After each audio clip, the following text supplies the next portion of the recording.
Do you ever have conversations where it feels a bit difficult, a bit charged, and you draw a blank, and then afterwards you go, oh, I should have said this, and you come up with the most eloquent argument ever, like you're the champion. Everyone claps at how clever and wonderful you are, and if only you could have done that in the moment. Yep, under stressful situations your brain chemistry starts to change, and big feelings often equals simpler thoughts. Fight, flight, freeze, faint, appease, and your habits, by the way. In difficult situations where you have to be dynamic, flexible, you have to take into account all the context around the situation. If you're at work, if this is a friend, if this is a foe, it's a lot for your brain to take in.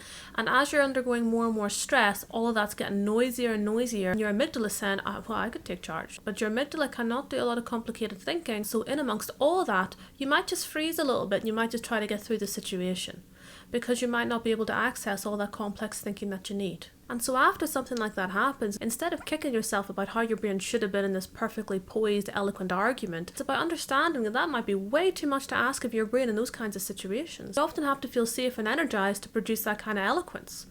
And in those situations, that might just be out of your reach. So maybe just save yourself a bit of an internal argument and understand that your brain chemistry drives a lot of what you can think of in the moment.